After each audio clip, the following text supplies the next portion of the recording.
ഈ ഉണക്കപ്പുല്ലിൽ നിന്നും മടുത്തു. വെറും ചെളിച്ചൂട് അടിക്കുന്ന പുല്ല്. നമുക്ക് നമ്മുടെ യജമാനോടൊന്ന് സംസാരിച്ച് നോക്കിയാലോ? എന്ത് പറയുമെന്നറിയാലോ. അവനെയും കൂടെ വിളിക്കാം. അപ്പോൾ ഒരു ധൈര്യമാവും. അവനാകുമ്പോൾ കരുത്തുള്ള ഒരാളായല്ല കൂടെ. നമ്മൾ എത്ര കാലമായി ഈ ചെളിച്ചൂട് അടിക്കുന്ന ഈ ഉണക്കപ്പുല്ലും തിന്ന് ജീവിക്കണ്. എത്ര നല്ല ഫുഡുകളാണ് ഇന്ന് വിപണിയിൽ കിട്ടാനുള്ളത്. പക്ഷെ നമുക്കിതൊന്നും തരുന്നില്ല. ശരിയാണ്, വാ നമുക്കൊന്ന് പോയി നോക്കാം. അതെന്താ കാണുന്നത്? ദാ, നിങ്ങളത് കണ്ടോ? വായിന്ന് വെള്ളം വരുന്നുണ്ട്. നമുക്ക് അങ്ങോട്ടൊന്ന് പോയി നോക്കിയാലോ?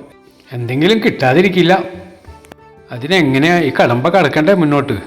അത് സാരമില്ല, നിങ്ങൾ സൂക്ഷിച്ച് എൻ്റെ പിന്നാലെ വന്നാൽ മതി. ഞാൻ മുന്നിൽ കൂടി നടന്ന് നീങ്ങാം. സൂക്ഷിക്കണം കേട്ടോ.